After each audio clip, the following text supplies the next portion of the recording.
Channel YouTube, welcome back to channel for a nouveau video. Mama, dis-moi pas de café, Là, nous venons laver machine nous. And then the bon petit vidéo ensemble avec nous, cause why not? Nous just have fun ensemble avec Z. So c'est un moment que nous toujours prenons petit plaisir à laver machine. Et puis maintenant ça lia là ensemble avec moi pour tout le monde qui a dit que ça pas jamais mettre lia. Pas jamais mettre. Say hi. Lia regarde papa l'a regardé là. Look at this, mommy. Look at this. Mama. Ouais, what can I say?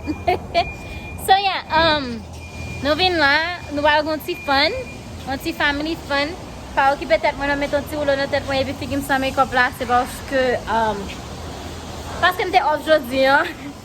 So, me dit it's okay. Bon parler de gros fontaine moi tout monde que ça fontaine moi. Si quelqu'un a un gros fontaine là mettre commenter en bas vidéo. So, yeah, c'est ça que nous moi arrivé là, moi en lavage. Say hi Z. Hello mama. Hello. Est-ce que moi tout le monde comme si moi lié non? Est-ce que moi lié comme ça non? Comment below si moi lié non? So yeah, okay, mais ça me devrait montrer nous aujourd'hui dans vidéo ça tout que m'a fait. Mon paquet de petits produits m'acheter dans Dollar Tree. Pour $1. So moi la fait machine avec m'a montré nous que j'aimerais appliquer yo. Si nous voulons, OK, bien quoi amen. Tout ou pas besoin de bagage ça ici de côté que mon a acheté bagage dans Dollar Tree. Amen, ou pas besoin de bagage ça Haïti. Mais on a besoin ici quand même. OK, non mais mesdames, si nous pas payer $20-30 pour la faire machine nous juste prenez 3 amis maintenant ensemble avec nous pour nous faire un petit plaisir la faire machine pour nous. Peut-être nous capable parler ranger parler de 3 bagages. On va me ça utiliser pour la faire machine mais pour toujours faire shiny. Même gens avec machine moun yo laver pour $20-30 yo et puis pas même utiliser like $20 même parce que m'acheter bagage yo acheter 5 bagages bien quoi pour $5 and then m'va utiliser like $5 ou bien $3 pour me laver machine là admettez $5 bien peut-être $5. So let's go. Hi mama, let's go. Hi. Say hi. They can say hi. We'll always say hi. Okay, avant d'utiliser bagay nous acheter yo, mais ça n'a fait la machine en vent. Après ça, nous allons utiliser bagay yo, OK? Est-ce que nous pas fou? Est-ce que quand we get les agabri? Est-ce que nous pas fou pour nous mettre dans mon vin laver machine? Boom.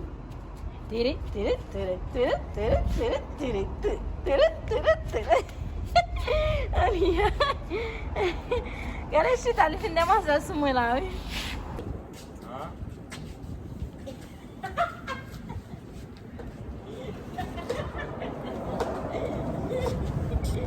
Mama. Baby has to sit right here.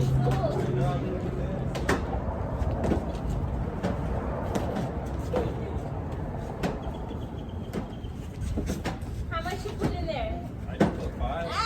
He's happy. Yeah, he's happy. You gonna be on top? You gonna go on top?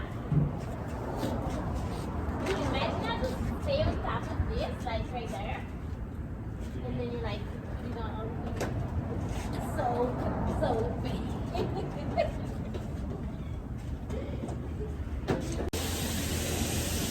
Why did it stop? Huh? Why did it stop? That's not good.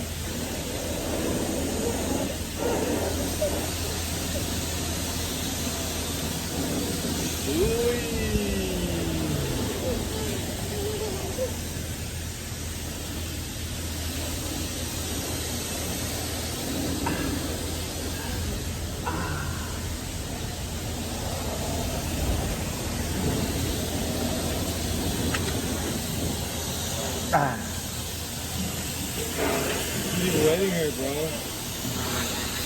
You hear me? Yeah, your mama. She's wetting you.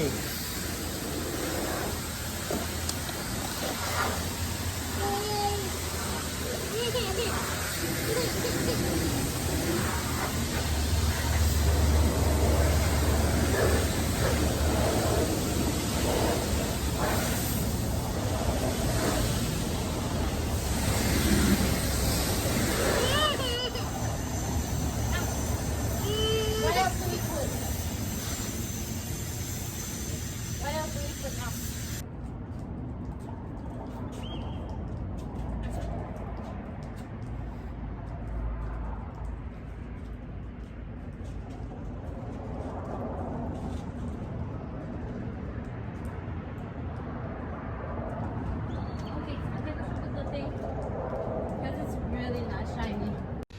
Ok, kounya nou fin make sure que nou lave machine nan.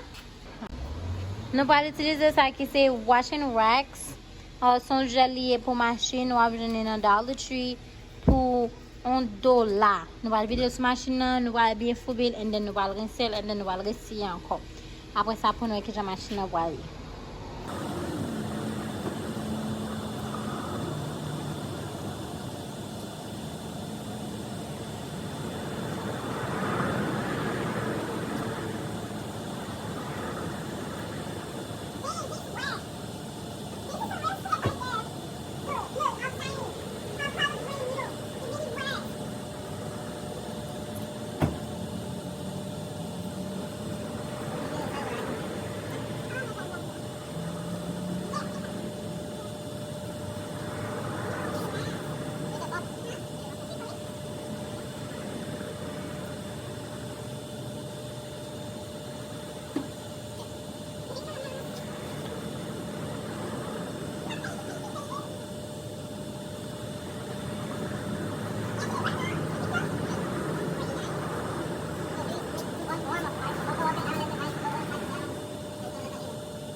Ok, ti moun deuxième salè nan lache pou nou utilize se bagay sa.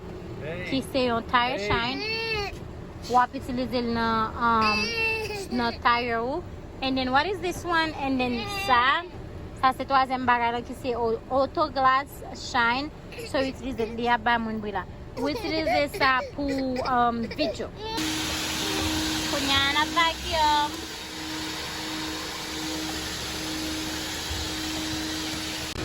And then that's it. Voila, no more. So nou ka we jolly shine. So pa anvi al pay $20 pou lave machine ou bien $30 pou lave machine ou. Ou pa ki kob la ou ka still toujou ale nan Dollar Tree ou achete pou bagay ou achete pou $3 ou $5 paske pou achete serviette yo, and then ou vin pay $5 la, and then ou lave l fet $10. That's it. And then c'était tout. Nou e jan machine nou sorti bien cute, bien kleye. So mbo se video sa pou moun kap di mba vreman poste video, vreman mba poste video paske mentally mpat ok. Nou te vreman stresse a cause de Kyle. By sorry, I'm saying that we were mentally stressed. There was a lot going on. Se sa ke nou pat poste video. And then so kunya some people ask me if I moved already. No. Nou poko move paske yo pousse closing na pou 24. Because nou te suppose close le 16, men nou te kon moun ki tap vini pou yo fe appraisal, right? Appraisal. So appraiser te yon ti jan vini late paske yo pa vreman gen moun di fe coronavirus, yo pa gen moun ki pou fe appraisal for them. So yo pousse l pou 24, but it's definite. Yo ti vreman le 24 paske moun nan ane lit pe se selman etap sa nou te rete pou te fe. So you just have gathered the papers together pour nous capable move. Yes, no have move very, very soon. And then yes, for the question, pour moun ki te question yo, we're gonna do a video on the question, right? Tomorrow. Yes. Tomorrow na fe video na question te pose yo. And then don't mind paske mostly right now. Like, don't mind me, okay? Na video sa jodi men espere ke mta apren nou bagay. Mta apren nou bagay. E ne ma kwen nou kan nou